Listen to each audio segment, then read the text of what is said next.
Hey, everybody, welcome to Buzzing About Romance. I am Becky, and joining me for this episode is Jenny. Hi, Jenny.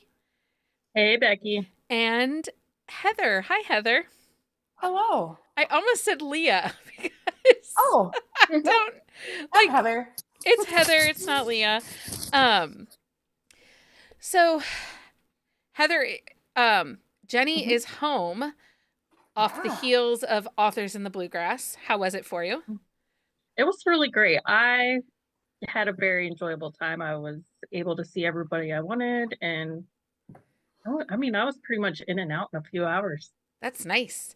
But you Nice. It went was. for lower key authors. You were not looking, you Right. weren't there to line for, No, none of the wristband authors were on my list. yeah. And my strategy was to wait until the doors opened, and then we went to registration. So we just walked straight up to registration and into the doors. That makes so much sense. We've kind of learned that Mhm. over the course of the last year that wait until registration, like the doors open and then go because the lines are so much more manageable.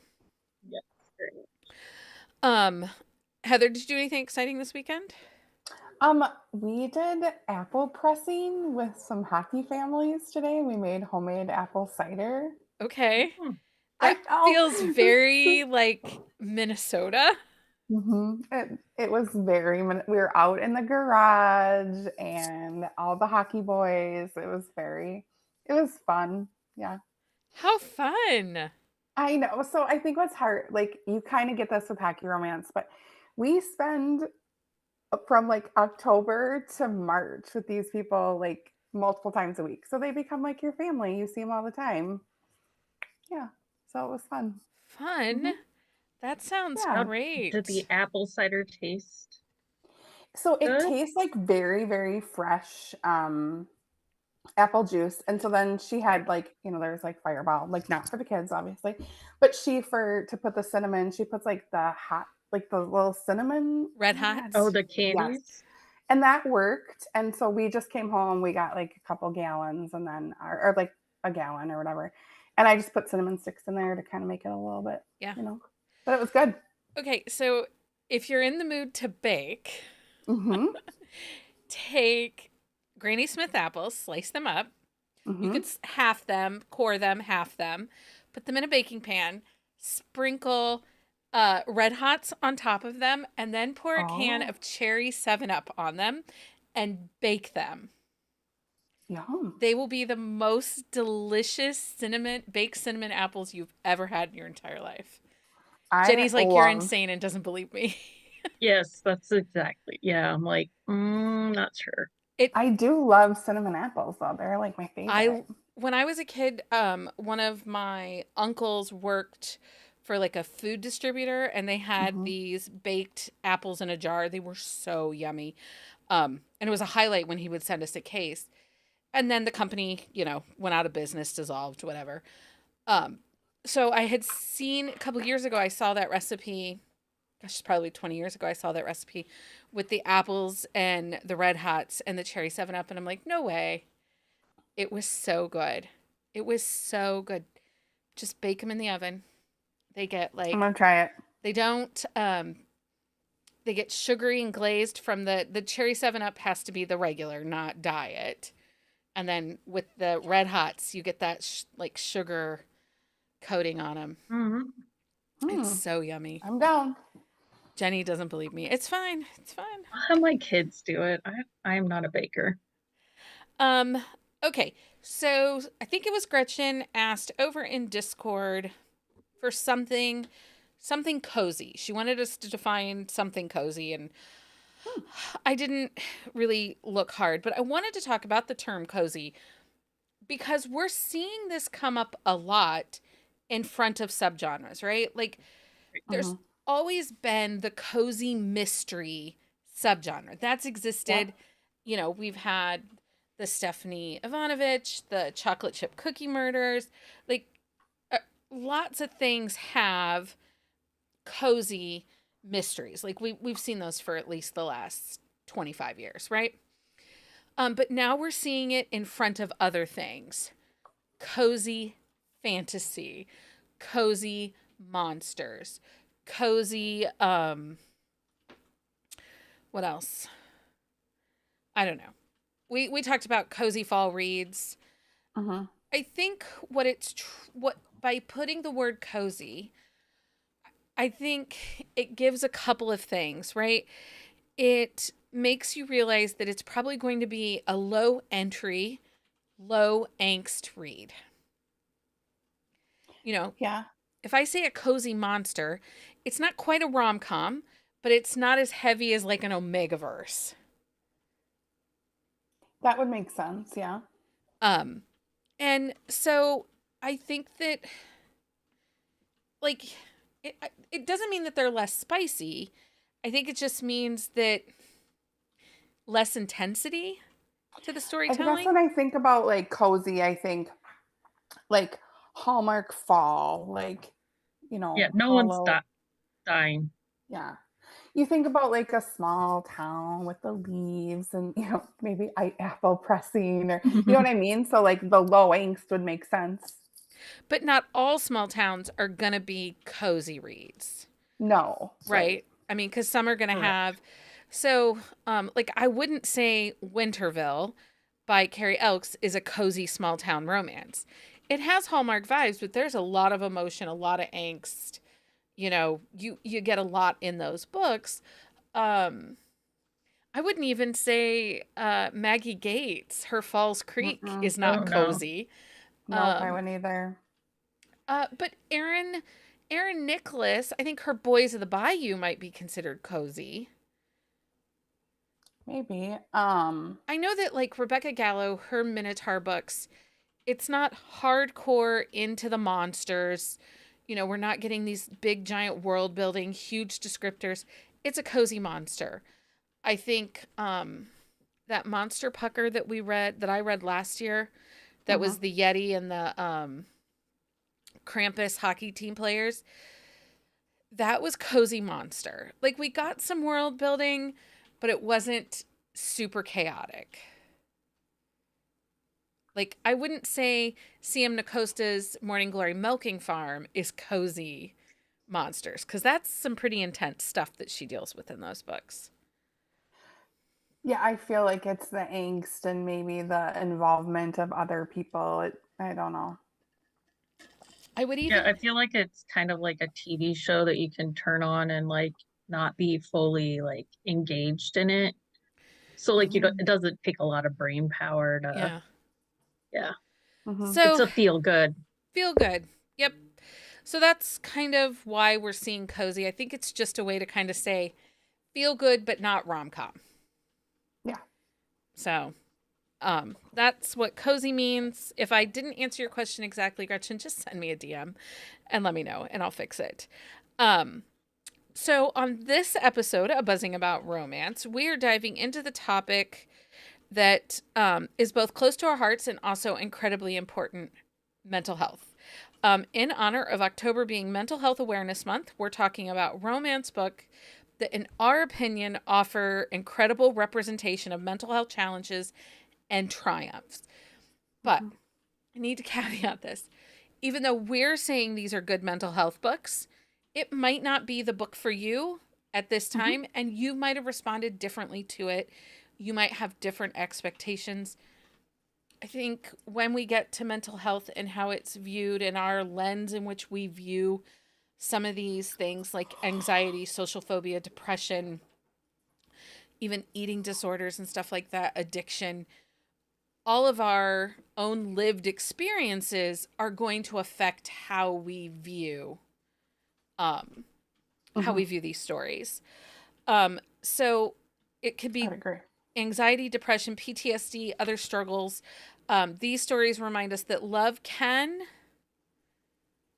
you can be loved, um, even though you're having mental health struggles, but love is not a magic fix. Correct. Your anxiety is not going to go away just because you found an HEA. Um, Healing, you're not going to be cured. I mean, we all know this, right? Like mental health is the long game. there's no quick cure, No, and some good dick isn't going to fix that. no, I'm just it's saying. not. It's not. Mm-mm. We'll highlight these books that we think get it right, and those that balance romance with real, meaningful portrayals of mental health. So grab your favorite beverage, settle in, and let's explore these heartfelt love stories together. So, Mm-hmm. in your purview, Mm-hmm. what makes a good mental health representation in romance? So when you go into a book and somebody says, like I say, hey, Jenny, this book I think has really great anxiety rep. What is it for you that would say, yes, I agree with you? It's not front and center. Like it's kind of underlying. It doesn't dictate everything that character does. Um, Sometimes we kind of have to like dig a little to find out. That seems to be more realistic to me. I think we still live in a society where it's like, I mean, you don't need to advertise what's going on in your body and like physically, mentally, emotionally. Um, so I think when you just see the characters dealing with it and not putting it like right out in their. Do you sometimes feel that if we get a book with really good mental health rep, or one that's touted as being really good, Mm-hmm. I guess I'm going to say that, we come across a book, someone says, oh my God, this had really great mental health rep in it. Do you sometimes feel like whatever the disorder is, whatever the struggle is their whole personality in the book? I think it depends on the book Okay. for sure. Um, I agree with Jenny. Sometimes it's front and center, and then sometimes, like for me, there's a couple books I'm thinking of where it impacts this person or this character a lot.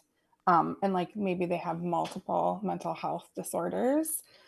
Other ones, they are working through it and it just kind of comes up a little bit. Okay, give Does us that your make sense? titles that are your good examples. So I actually just read one.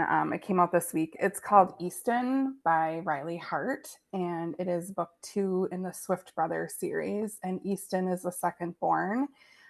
It deals with some pretty heavy topics. So Easton was a twin, and his sister passed away when they were young.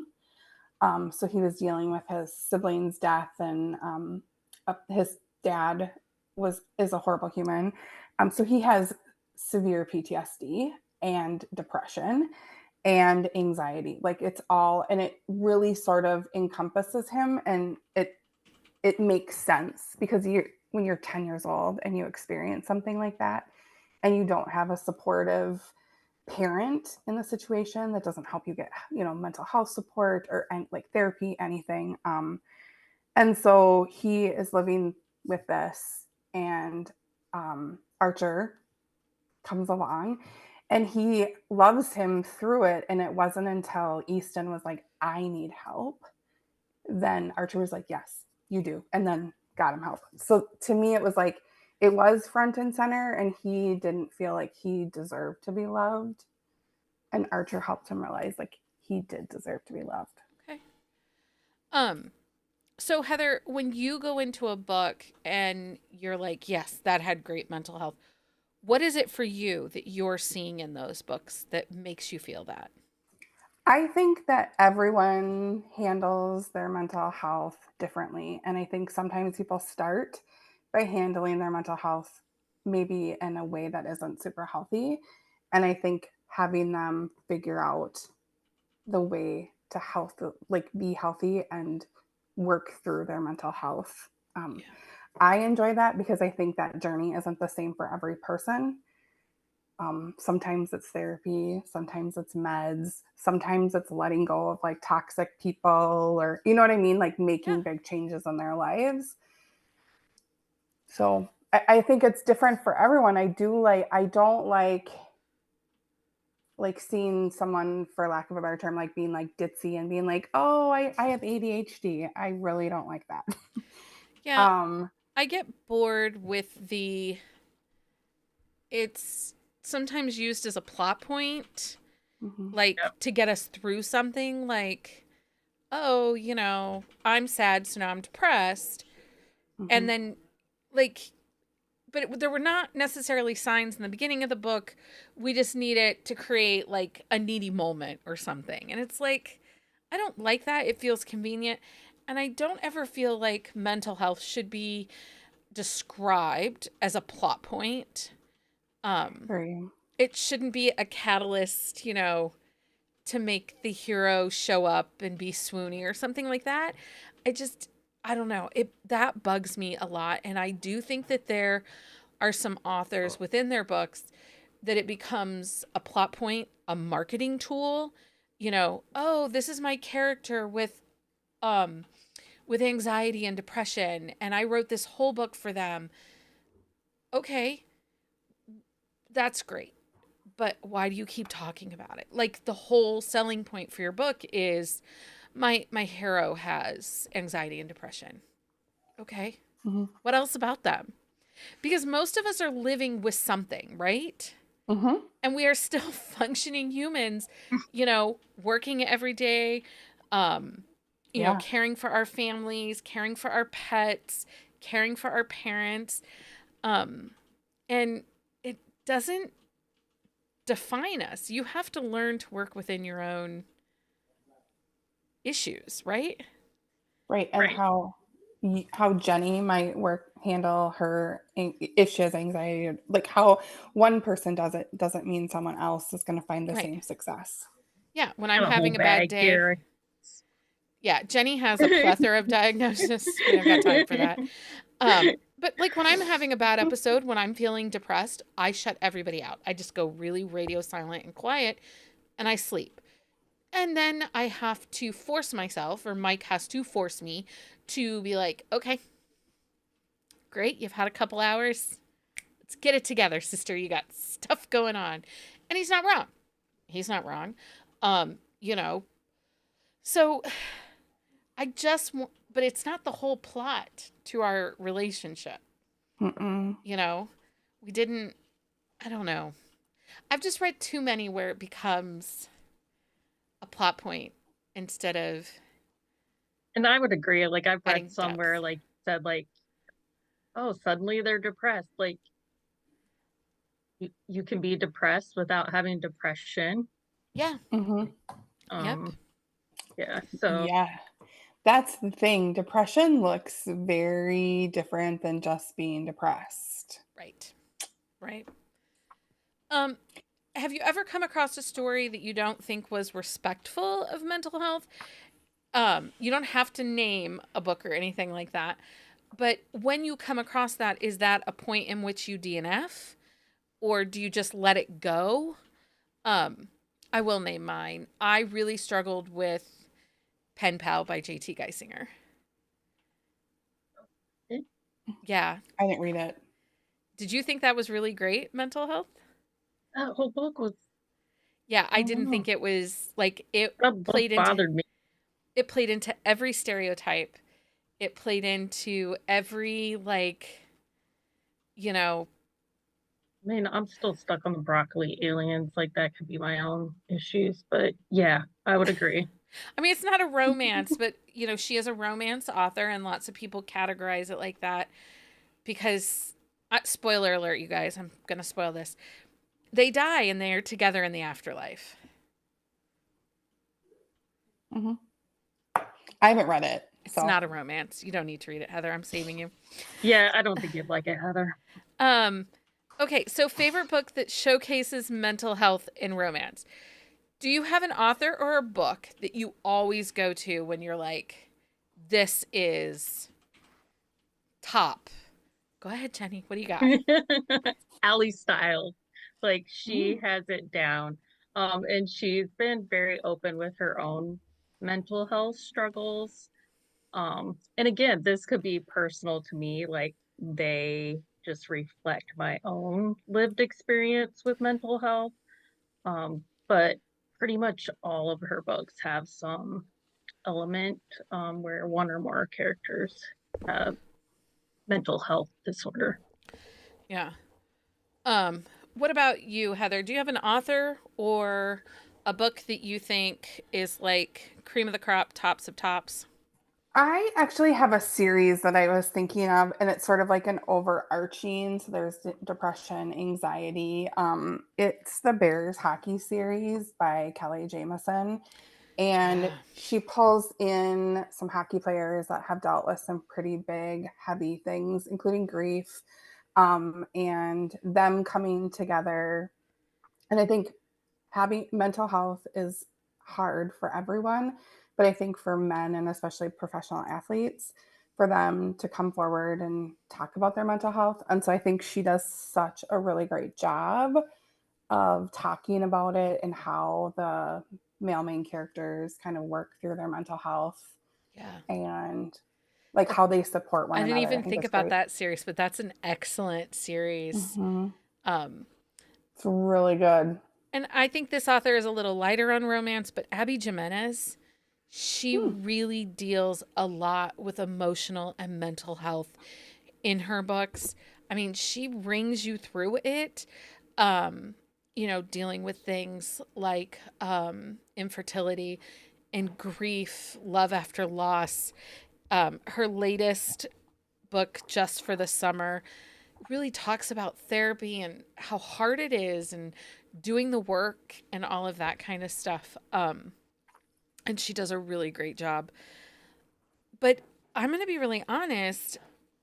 I asked today on Threads. On Threads, I asked, hey, I'm looking for books just because this isn't something I necessarily marked on my shelves over the years. Either. And I know that I've read books with really quality mental health um, portrayals. And then the list, I mean, it's overwhelming. Go over to Buzzing About Romance Threads if you want a full comprehensive list because there were like over 35 books wrecked over there. And most I've never read. Um, but I was trying to think about it, and I don't know that I have an author that is my go to, like, always gets mental health correctly. But I do have a lot of individual titles. Like, one of the first ones I thought of was Baden by Sawyer Bennett. Mm. Sophie is dealing with PTSD and anxiety from, her attack. And that was a really great example of loving them through their moment and not trying to cure or fix the moment. I also thought of Stone in that series Yeah. because there's a lot of grief in Stone's book and Cohen too. Cohen definitely doesn't handle his Well, and Harlow dealing with um alcoholism and her addiction and stuff like that. mhm. And that's something that we don't see a lot in romance.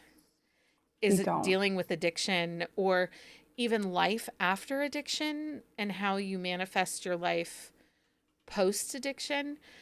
I am sure that I have read books where someone's a recovering addict or a recovering alcoholic, Yeah, again, they're like itching at the back of my head. Like I could, but I couldn't like yeah. immediately come up with them. Um, well, actually, I just finished Mr. Heartbreaker Uh-huh. from Piper Rain, and I will say the hero in that book does not drink because of his family history of alcoholism. And he drank in college in like the first year or two that he played, and he realized that if he kept on that, he wouldn't stop.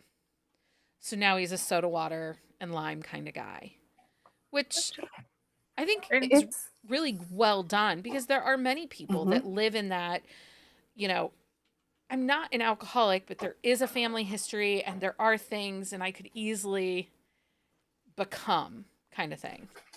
right. I actually think that's really common. Like, and maybe it's just my age that I'm at, but like I have several friends who are like, I was doing a lot of drinking and I wasn't liking the person I was becoming, so I just stopped. And like it's not they weren't an alcoholic, but they didn't like the road it was taking them on. Yeah. Well, and Mike and I went through a period where we, a couple cocktails here and there, cocktails, and we've just really kind of scaled back and we don't. One, I feel like first time I'm old, and the next morning I feel like crap. Mm-hmm. Like I don't got time for that. But also like we've hit a couple rough patches, especially in 2024, and I don't want to be, you know, a drunk. I just don't want to be. So I have Mm-hmm. to give That's myself rules and boundaries. Also, I can't afford it. It's fair. expensive. Mm-hmm. Um okay. So, let's talk books. Let's give these people some book recs Okay. that we think have really great rep in them. I'll start us off. Stay Here With Me, The Wilder Brothers by Carrie Ann Ryan. PTSD, he also is suffering from a traumatic brain injury from when he was in the service. And then he also has That's a good one. survivor's guilt. And I know that Carrie Ann has a bunch of other books with really great mental health because she also does chronic illness Very well. incredibly well. Um, and you know, she puts a lot of time and she puts a lot of herself in her books too. So, Stay Here With Me, The Wilder Brothers. I think that one had some of the best that like, you know, not all TBIs are exactly the same. You can still, you know, be a functioning, you know, you're not losing all abilities with it. You just, your brain works a little differently now. So Uh-huh. that was really well done. Jenny, what do you got? So I categorize mine by like disorder, and I made all my disorders were in the DSM. Um, Oh, we Of course didn't you do did. that.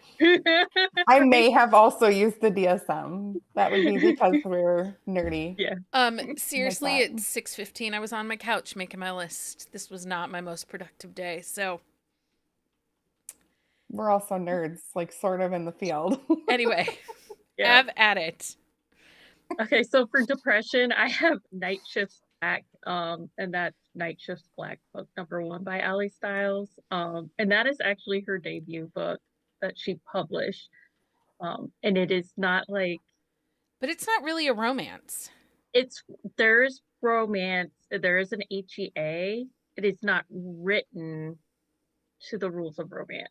It's not told from the point of view of the hero, and like we get the heroine's point of view, but the like male point of view is not the hero. Interesting. Okay. Yes. But that whole series, she does a great job of because the point of view we do get in book one is the hero in book two. And I always think she does a great job of, like you were saying, love doesn't fix it. It's just like a support for it. Yeah. Does really great at that. And also for depression, I have What Saves Us, Postpartum Depression by Maggie Gates. Yeah. That was one of the most accurate portrayals of postpartum I've seen. I agree. And I also Totally feel agree. like that book, that whole series deals really well Right. with mental health, how you function, working through your life, especially with them all being first responders, and how, because Hmm. What Saves Us also deals with addiction. He's a recovering Yeah. alcoholic. Yep. Hmm. In book two, she's dealing with medical trauma from a lifelong illness. And then does he, I think he's good, right? Yeah. I don't think he's crazy. But in the first book, I mean that with all the love and respect. I don't think he Right. has anything. And then in the first book, it's stress of the job and the Right. anxiety that comes with being with somebody that has a dangerous job. Which is very strong. Yeah. Hmm. Okay, do you have any other depression you want to mention before we move to Heather? Um, Becky and I did a quick shot on Rising West, which is also by Allie Stiles in the Save Me series. And he is dealing with like the loss of a partner, being a single dad, and then brand new job across the country. And his depression doesn't, that's one of the books I would say, like, it doesn't come out. Like, you kind of see the underlines, and then, like, as things ramp up, it gets a little harder to deal with. And I think if you live with depression, you can understand that, like, as it gets more functioning. stressful. Yeah. Mhm. Yeah. Yep. Okay, Heather, what do you got? Give us 3 or 4. What you got? So one of my, it's a recent, it's called Lost in You by Brenda Rothert. It's actually a hockey romance. She's in a plane crash with her brother's best friend, and she has anxiety, like almost crippling anxiety, and she goes to therapy and has medication. Well, in the plane crash, she's not able to have her medication. And so she's coming off of her medication and she's working through her anxiety. And it kind of shows the roller coaster of emotions. And she isn't sure how he would take it because he views her. And it's really, really well done. How she's finally, she's like, I have anxiety and this is how it comes out. And he's like, oh, well, that all makes sense. And so she kind of works through that. And then when they come back um, into like the real world or whatever, and she's working through her anxiety and she's doing, with her meds, and it's just very well done. And I think it really normalizes medication use to manage mental health. And I think that Brenda did a really great job of it. Another one that I really like, it's called Healing the Twin. It's by Nora Phoenix. And the covers are really great. It's Wander, by the way. The you get one book of the twin in the first book in the Forestville series, and then this one is the second one. One of the male main characters is living through grief. His partner passed away, and he's a single dad. And then the other one is the twin, and he really is struggling with codependency. He's always been very codependent on his brother and how he works through that and depression. And it's written so well. And how he seeks therapy. He realizes, like, he interviews therapists and talks to therapists about it. It's just written very, very well. I Um, have more, but well, we'll I'll get let through you 'em. go. We'll go through them. Holding by Alexandra House. So this book is really great. This is childhood best friends, 2 lovers, second chance romance. They get married young. In the midst of being Becky's married. recommending this book. What? And Becky's I recommending know, this right? book. But they're like frenemies. Like, it's that childhood, it's brother's best friend. It's that childhood friend that was always around that you just kind of hated and grated on each other. But they end up married, they have a child together, and then they end up divorced because she's suffering from bipolar disorder and was undiagnosed. And then her diagnosis and needing meds, he's a pro hockey player. And it just, like, they just could not make it work. And she'd go on and off her meds. And that's something that happens with bipolar people with this disorder, that it can, they can be med compliant for a while and then they think, oh, I'm doing great. I don't need my meds anymore. And then they're no longer med compliant and chaos reigns. So they come back together and give it a second chance. And it talks a lot about medication and therapy and routine and how he has to figure out how to love her within her routines because she is not changing for him. She, she's like, this is what works. This is how I stay healthy. And he has to figure out how to love her in that umbrella. And it's really well done. That whole series by Alexandra House is a really well done series. She also does the covers herself. Like, if you ever look at them, the illustrated covers, she does them herself. Another bipolar disorder unscripted with Malia by Melanie Moreland. She is diagnosed as bipolar in the midst of the book. And that's a rec from Melanie, which made me download it. Now it's on my Kindle. What? As it should be. As it should be. I think that's all for that one. One of the ones I really like is What Happened at the Lake by Vi Keelan. It deals with depression and anxiety. And at the beginning of that book, she has just completed 30 days inpatient. Oh. And is realizing that she needs to get away from her triggers, which her mother is one of her triggers. And she had lost her job, and she's doing her therapy virtually. It's mentioned in the book. You I do think we experienced a couple of her therapy sessions, or just maybe pieces of them. Um, but it talks openly about therapy, about how she had to go inpatient to get her meds regulated because um, her anxiety and the way her body functions, she just could not manage it outpatient, which is really great because we don't get a lot of rep like that. That sometimes Right. you have to, you know, be inpatient to get those meds. Yeah, Um, Easton went inpatient. It was very so good. okay, Jenny, what do you got? Sticking with the bipolar, I have Banana Pants by Penny Reed, which he also has ADHD and she has anxiety. Um, and bipolar, I don't know as well, but I definitely feel like she did a really great job of expressing his internal thoughts and how how he struggles with like being okay with his diagnosis too, and how that affects others. Yeah, So that kind of is something different we don't always see, right? Where they're okay with their diagnosis, they've had it for a minute, they know how to function within it, and it's kind of a yeah, love this me is as who I I am. am. Yeah, Yeah.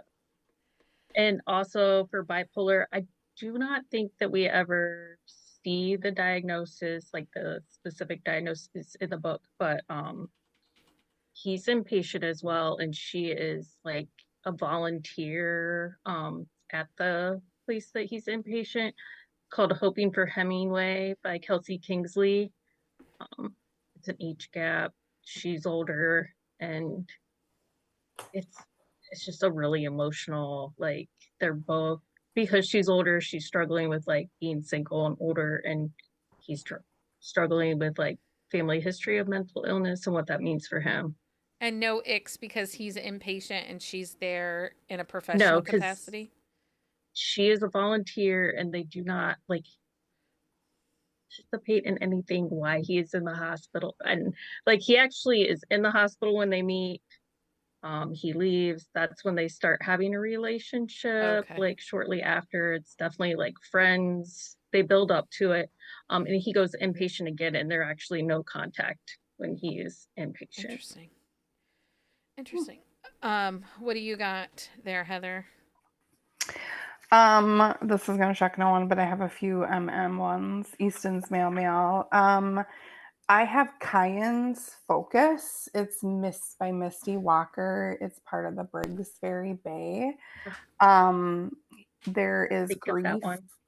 um, grief, anxiety, depression. So Cayenne lost his partner, and so he's dealing with grief. His sister calls him, and she's in like a massive depressive episode and is really struggling to function as a parent. And so he comes, and he like it's both, and so it's very well done. Um, yeah, I really like it. There are trigger warnings. I just looked at it today. So Misty has some trigger warnings, but it's very good and very well written. Um, any others? I have another one, and I don't know if I feel like it's handled like he does work through his anxiety and depression, but one of them doesn't. But it deals with some pretty heavy things. It's called On the Mountain by Riley Hart. And there's the two male main characters. One of them is like suffering from serious religious trauma. So his dad was a cult, like his dad ran a cult. And so he's kind of dealing with that. And then the partner has depression and anxieties and on meds, and it really works hard to get to work through it, and has some depressive episodes and how they kind of work through that. Excellent. Okay, so I have Little Lies by Helena Hunting, but they Mhm. never exactly say. I mean, she has anxiety, she's working through it, but I would venture to guess that there's some other unnamed Oh yeah. I feel like diagnosis. it's PTSD. Oh no, that's bittersweet heart, right? Yeah, bittersweet hearts, I think, is more PTSD. Mm-hmm. Yeah. Yeah. I Uh, would say he definitely has anxiety and little lies too. yeah, Mm-hmm. And that's more of a like they're both scarred from that one event, but he also genetically like yeah. a lie for a lie, his mom Talks has about. anxiety. Yeah, Yeah. yeah. I think so. I think that one's well done. Mm-hmm. Other Anxiety Sound Off. It's a novella by Kelly Kay. It's part of her um, the Coach House Chronicles. It's a novella. It deals with anxiety for the female main character and sobriety for the male main character. Troublemaker by Jessica Peterson. Grief and anxiety in that one. Heather and I did a quick shot on that one. And I feel like that was really well done. And that's something that I was thinking about as I was working through this. Grief looks so different for everyone. Mm-hmm. And it doesn't just have to be grief of someone dying. Like, oh, what's it called? At First Bite by Olivia Dade. She's dealing with grief of the loss of a relationship, that her Mm-hmm. relationship is over. And it is, you have to mourn those things. And it can, Right. It just like having a chronically ill child, you have to grieve the loss of like what you thought life was going to look like, right? Oh, both for for sure. both of you. Yeah. Yeah. And I think that that's something we probably could do a whole episode on grief. Because I think that's something we do see quite a bit I Mm-hmm. in would, yeah. um this one was for you, Heather, Made for You by Natasha Madison. It deals with depression and talk of I was just suicide. gonna. Oh, sorry, go ahead. Talk about that one if you want. No, I actually really like it forced him into retirement and Yeah. he kind of became a recluse because he wanted to manage his anxiety and depression and the people that needed to support him wouldn't. Yeah. And it was kind of that toxic masculinity from the locker room that he For sure. wasn't getting, which I think is very real, right? Like we Uh-huh. see this with men in mental health that, depending on what your job is, it might not be as accepted for you to have to say, yeah, I take antidepressants or I'm on anti-anxiety meds. And and I think that also in Made for You, didn't he also, wasn't he kind of bullied a little bit too? He was, and so it kind of forced him into retirement, and then he realized, she's like this from this hockey family, and they convinced him to come back, and they were very supportive and then like very outspoken about mental health, which I think is good. And there are several players right now in the NHL that are pushing for more mental health awareness and the player assistance program, and yeah, Um, so it feels real. a Dish Best Served Hot by Natalie Kenya. He has PTSD from being in the military. She works at the community center, specifically helping LGBTQIA youth. So it kind of brings a spotlight in. And I kind of like that sometimes where it's used as a side. Like it's not the whole Mm-hmm. story. So Yes. because of her role within the community and how she works and where she works, she's dealing with a lot of individuals that have issues. And that also kind of shows you that you don't always know what people around you are dealing with. Right. 100%. And everyone's path to help or to manage their mental illness or their struggles is not the same. Right. And not everyone has access to healthcare the way that you know what I mean? And they don't finding a therapist is hard and it's expensive and taking meds sometimes works and sometimes it doesn't. And so finding what works for you or them, um, I think that's important in books too, because there isn't one way to do it. One of the things I do find a little frustrating in some of these books that have really great rep is like, and we talked about a little bit before we started, how easily they find a therapist. Yeah. Right. Like, are you all Right. kidding me? Because, like, it's a whole process. And you're not Yeah. just calling the therapist's office and be like, I need an appointment today. It's Yeah. not happening. Yeah. That's one of the things I really liked about Nora Phoenix and Healing the Twin. There was a waiting list, and he was like, there's a waiting list. And his, so happens that his like partner is a doctor. And he's like, yeah, it's a definite need, but it's worth it. Yeah. Um, so Kennedy Ryan's Before I Let Go, it deals a lot with therapy, but not necessarily for mental health diagnosis. He's in therapy to become a better role model for his son, but also allow him to repair his relationship with his ex-wife. Hmm. Like, but it's not like, it is mental health, but it's not like a specific disorder. Right. But I do like that, and I think that that is something that can be therapy. I think can be used as a plot point. Right. And I mean, I have not read that book yet, but I would say you could use, like, that's a healthy way of making sure it doesn't become a bigger issue, right? Right. Mhm. Like, he's trying to repair things before the trauma can manifest into something bigger. Um, okay, Jenny, you got a book you want to talk about?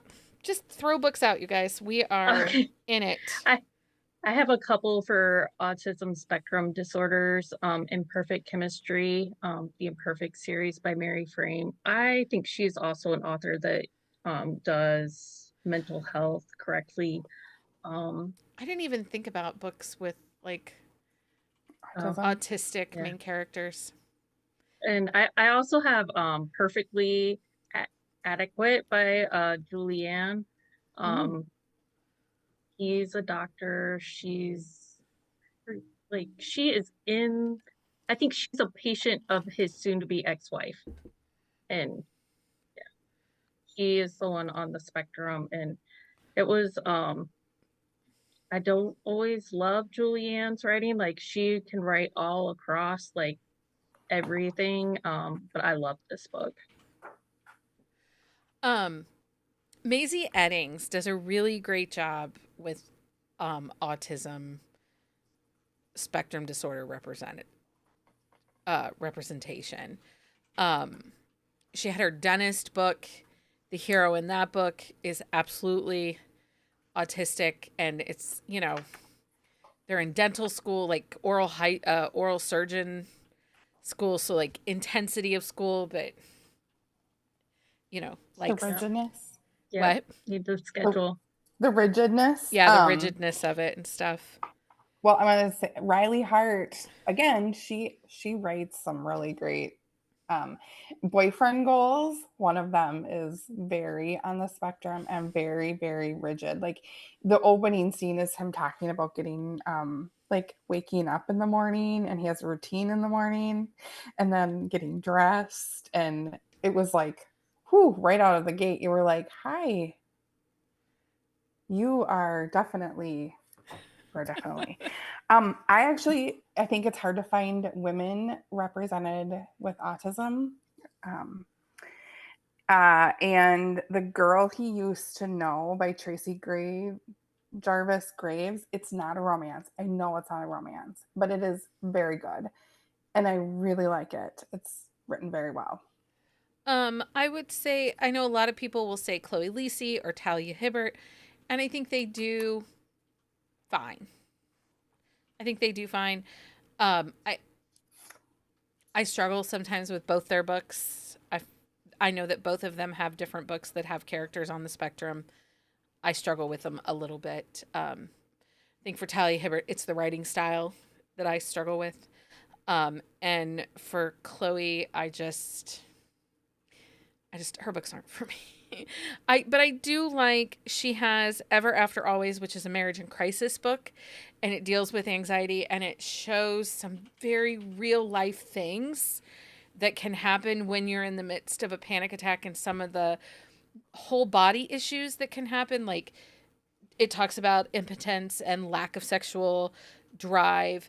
He starts to have a panic attack and is driving home and shits himself, because his stomach is churning and so I like that because that's not something other people talk about. Like, a panic attack isn't just like, you know, shaking in the corner. It can be a whole spectrum of ways it presents. Some, Yep. and sometimes it's, vomiting or, pooping. Who knows? Um, let's see here. What else?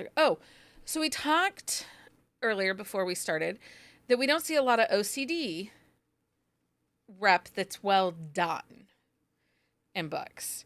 And if you haven't read Perfect Imperfections by Mariah Ankerman. So, it deals with OCD and it is the same type of OCD. She's very open about it.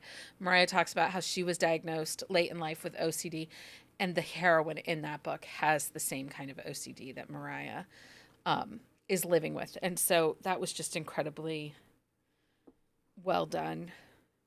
What else? I have Beard in Mind by Penny Reed for OCD, Shelley. Again, I Yes. don't think it's like directly labeled in the book, but she's come out and talked about it since, and it's just very interesting because Shelley has a way of how she's always dealt with it, and like part of that has been like blocking off other people. Yeah. So she has to support. So Danielle, Cake, Coffee, and Books, who is a member of our Patreon, she recommends The Baller by Lulu Moore, and then Those Two Words by Ronnie Matthews as being really great mental health rep. She didn't say specifically what. And let's see here. So Mariah Ankerman also recommended The Bottom Line by Toby Carter, My Dear Watson by Elm Jed.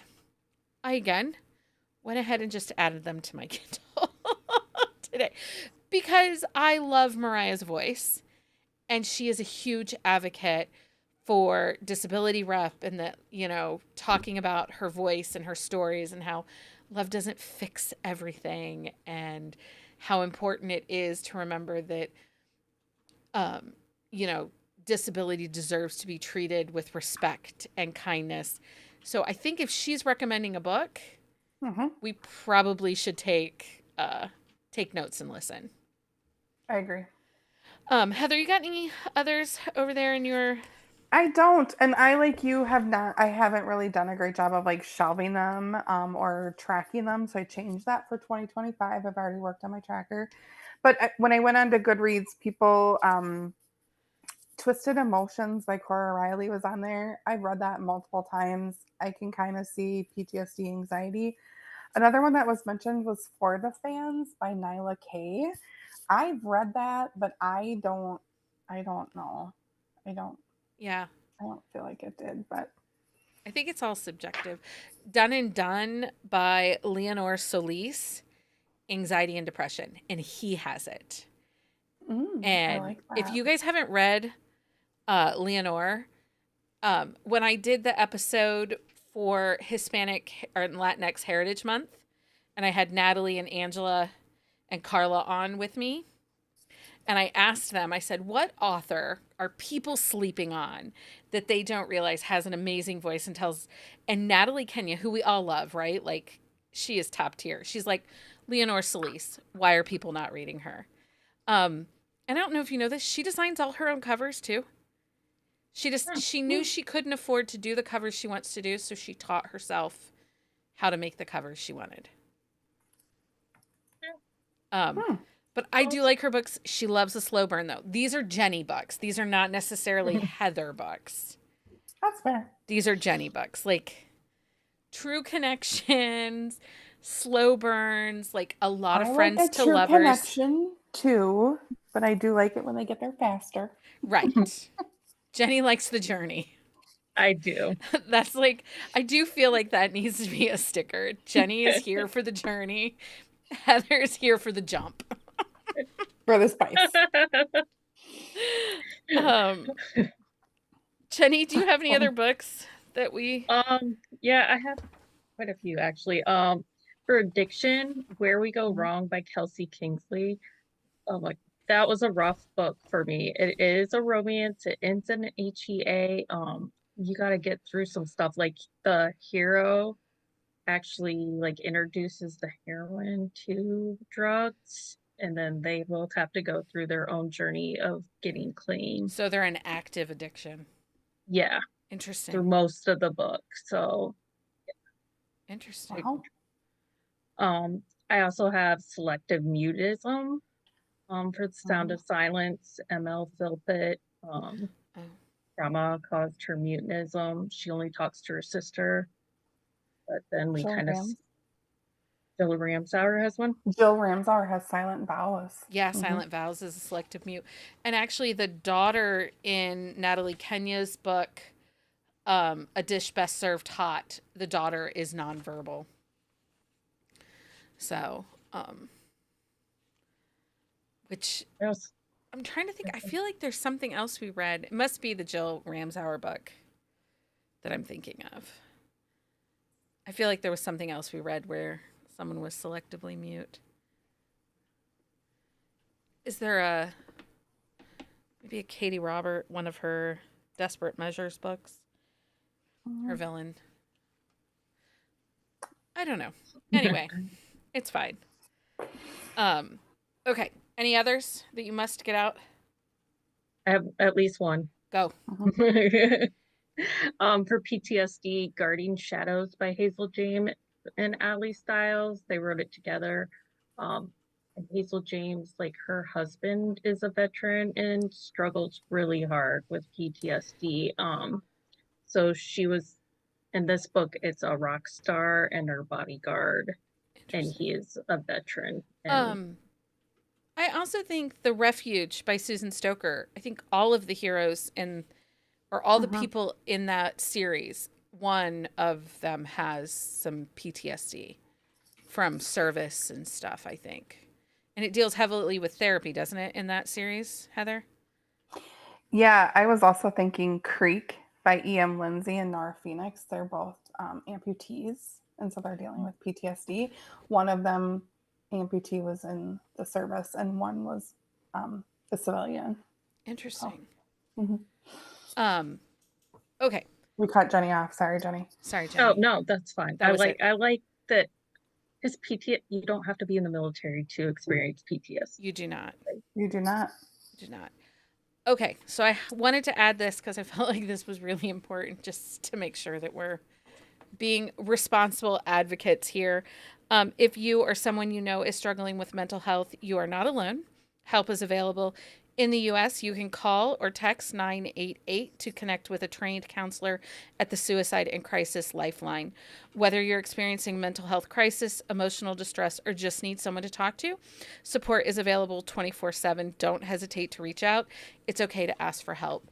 As somebody that's had to ask for help, that's had to have meds, that has had therapy, you are worth it. You are valued. Make sure you make the effort. Because we like having you here in this world. Yes. Okay, so that's all that. But, now after we love you, talk to us. Now I'm going to be like, hey, guess what time it is? Not the best segue right there, right? That's okay. Okay, guys, guess what time it is?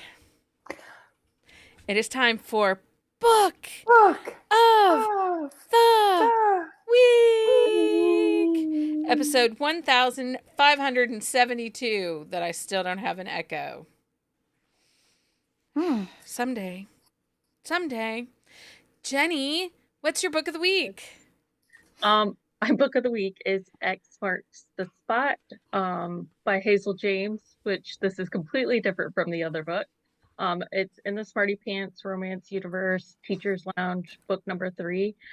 So they were collegehood sweethearts, broke up for a reason, and end up as a team on a Amazing Race type game show.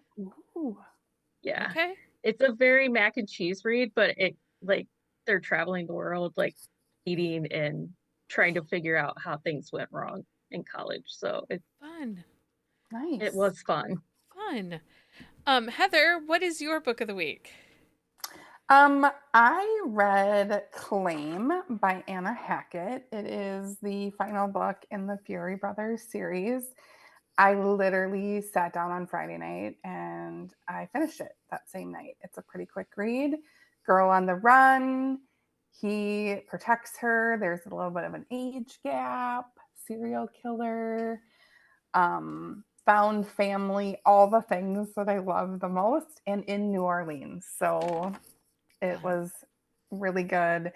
And Anna Hackett, I just love her, but she gives us little like breadcrumbs of what's coming. And so I'm like, oh, I can't wait for what is coming. You guys have really liked this Fury Brothers series. It's found family, and I Mhm. know that as a book has come out for it, you all have talked nonstop about it. So, Yeah, it's good. Jenny, And their we might heroines have are to pull amazing. the plug and Yeah, I was like, take a leap, sounds interesting. right? Um, okay, so I really had a hard time picking a book of the week this week because I actually read. So we held our first silent book club on Tuesday. Mhm. Or no, was it last Monday? Monday. Last It was Monday. Monday. I read a whole book. Like I finished 4 books this week, you guys, and I can't tell you the last time I've done that. Wow. Silent Book Club, it was so fun. It was exactly what I needed. We're going to do another one this coming week. If you're part of Patreon, you got the invite. Right now, they are Patreon exclusive. But it's really holding me accountable because I sat there for 90 minutes and I read. And I didn't scroll my phone. We read, well, I guess it was really about an hour we read. And then we chatted for about 45 minutes and just kind of caught up on things. So that was really, it was really good. So, but that helped me like get the momentum to read this week and not futz around. So I picked a book. It comes out October 22nd, and I have a spotlight interview with these co-authors coming out on the release day. So I'm talking about Icebreakers by Elise Faber and Kat Mazira. It is book 1 in their Game Breaker series. You guys, this book was so good. It was so good. He is a hockey player. She is, they're saying rags to riches. She is just working her butt off, working 2 jobs. She cleans the arena overnight, and then at night she bartends. So she's just working, struggling, living in LA, trying to make ends meet. And she meets him for the first time as she's coming out of the arena, and he's trying to get in, and he forgot his badge, and he's wearing his like hoodie hood up on his head, and she doesn't recognize him because she doesn't really know the hockey players. And she's got like her keys between her fingers, and she's like kind of growly at him. He's like, "What are you, a rabid raccoon?" And he refers to her as like a rabid raccoon all the time. It was so cute. It was so fun. And then there's kind of like a Clark Kent moment in the next chapter where she's hired, he and some of his friends own a members only kind of club. It is not a strip club. It is a members only club, though. They call it a gentleman's club.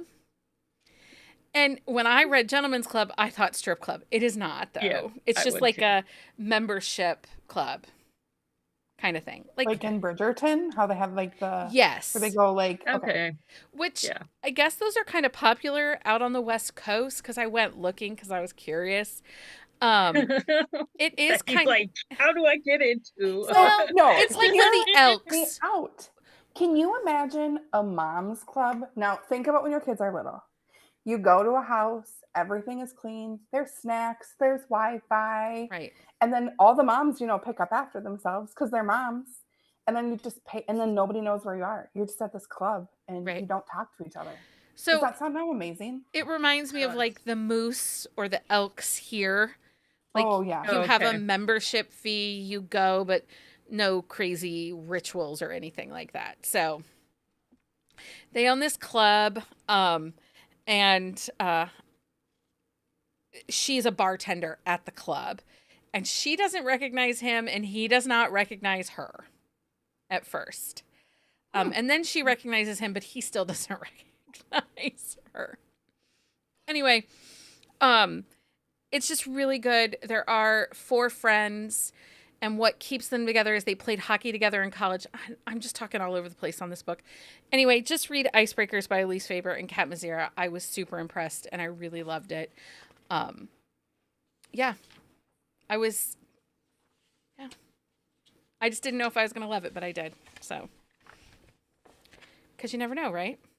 We don't. Okay, so Patreon update. We talked about this last week, but I just figured I needed another week. Celebrating 1 year in the Hive is Amy and Marcy. 4 years are Mindy, Heather, Nikki, and Carrie in the month of October. This month's Patreon swag packs are sponsored by Renee Rose and Samantha Gale. Did anybody see Merritt's IG story? She got to meet Renee Rose over the weekend. Oh, I did. Because there was a signing in the Netherlands and she went as an author. And then she got to meet Renee Rose. She's like, I embarrassed myself. Renee is so sweet, though. So sweet. I'm sure she really enjoyed meeting Merritt and didn't feel like she needed a restraining order or anything. Make sure you join us back here Wednesday for our discussion of Crimson Covenant by Samantha Whiskey. And then join us next Sunday as we prep for the World Series with all of our baseball romance book recs. So I'm assuming Lindsay will be there. I think it's Lindsay and Amanda. Okay. I'm like, yeah, not me. Not me. My baseball recs are pretty small, and I'm pretty sure, like, I feel like I've given them all already, but, you know, we haven't done a baseball-focused episode. We haven't? No, we did other sports, but we've never done, we've done football, we've done hockey, but we've never done just baseball. So That's a travesty, because baseball pants are awesome. I mean, although wasn't it at the beginning of the season that they were pretty much see-through and like ripping? Oh yeah, I forgot about that. That was all over the It's those tiki swim trunks that you see on TikTok. Dissolve. That dissolve, yes. For a list of books we talked about this weekend, please visit our On the Shelf show notes at buzzingaboutromance.com. You can find the current list of books for our upcoming Wednesday episodes on our website. October and November are both out right now. Don't forget to follow us on social media for more updates and join our community of romance enthusiasts. If you love this episode, please leave us a review on your favorite podcast platform. If you're watching on YouTube, make sure you like and subscribe, and share it with your friends. Your support helps us bring more exciting content to you every week. There, I got it all out. Thanks everybody for hanging out and joining me for this episode. I know it wasn't all fun and games, but it was important. It's an important topic. Until next time, everybody, happy reading. Bye. Bye.